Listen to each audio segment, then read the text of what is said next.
G'day traders, mindset reset. It's free cash Thursday, non-farm payrolls Friday week, and today we're talking about capital preservation, psychology around consistently profitable trading. Number one rule, Peter Brandt talked about this a lot and really resonated with me because a lot of the mistakes I've made in the past were from reckless abandonment in terms of over leveraging, oversizing, over trading, impulsive, emotional, revenge trading, anger trading, random trading, all of those things. And I want to talk about two things today with regards to capital preservation. So I've talked about asymmetrical risk reward in previous videos, and the big thing with a lot of the trading setups are two types of scenarios: pump and dump, dump and pump. And so I really focus on trade setups where there are no more red news in the market. Everything needs to be off the table in terms of just getting in and holding on for pips and whether there's news or not. To me, that's just a joke, because realistically, you never will ever consistently grow because you're just actually trying to get pips because you're getting in before the news and all those things. So everything for me, working backwards in the playbook, I make it crystal clear in there: no more major red news on the schedule. We're not talking about first bounce or first bar. Those are separate trade opportunities built on a larger time frame thesis. But understand, once that news is released, if there's a larger time frame thesis, that's where first bar, first bounce come into play.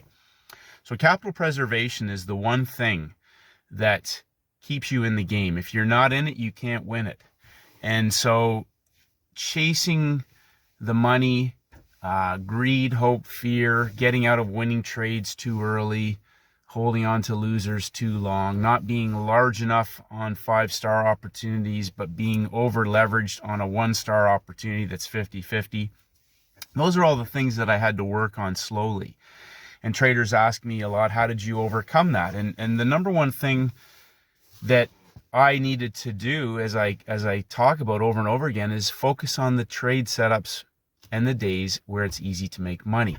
And the more and more you peel the onion back, you realize when you're at the screen, there's traders who are trying to catch moves, sell highs and buy lows.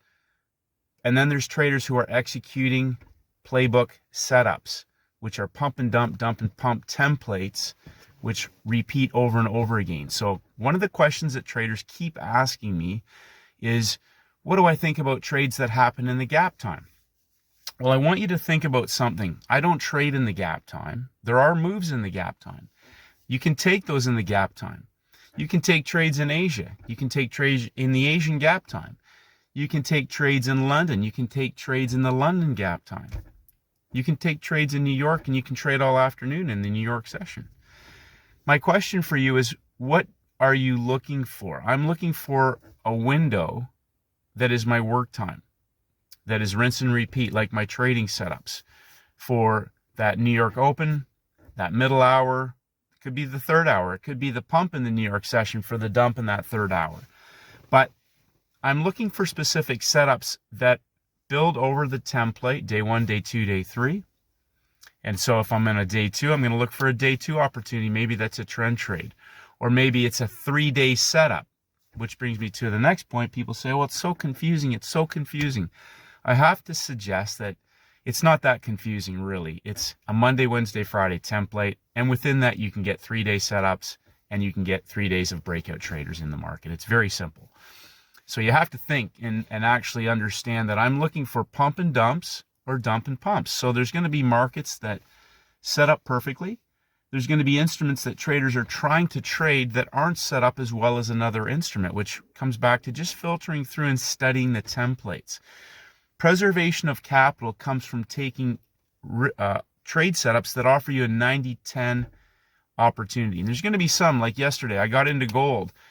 Third hour, 50s, drops down almost 20 pips, but engulfs, because the question I already had said to myself was that we're only up 2 levels in a 100 pip box.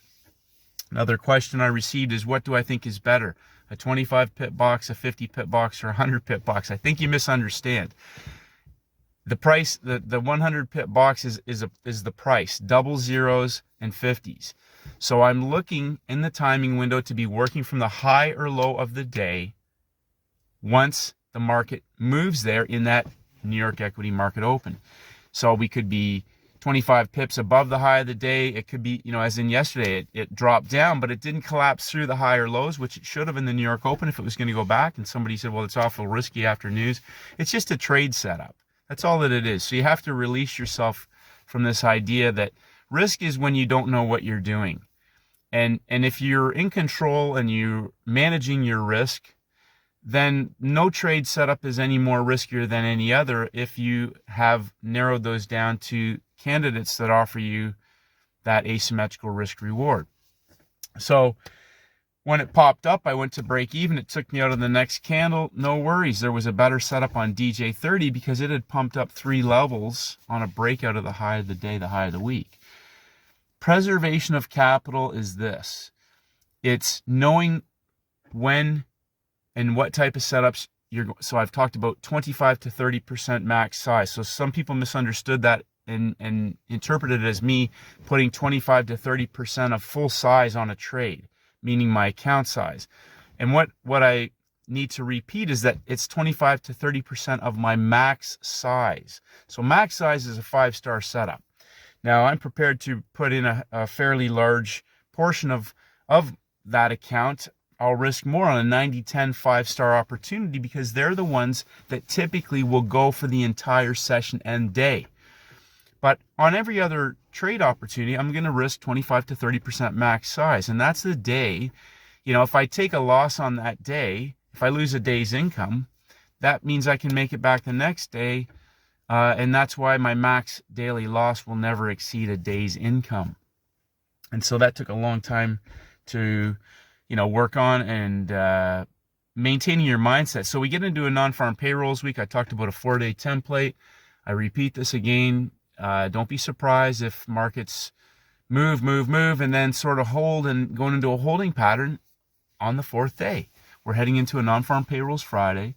Depending on the instrument that you're trading and the type of template, we could be in a day 1, day 2, day 3 up high or down low, or in a trading range where they're just working it back and forth and holding it down low or holding it up high.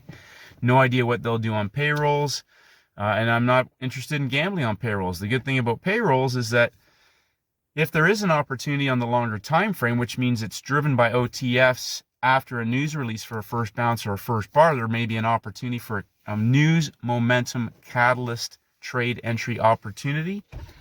But we have New York open at 9:30. We have another release at 10 a.m. tomorrow, which means that hypothetically, most likely, I'll be looking for something either after 10 a.m.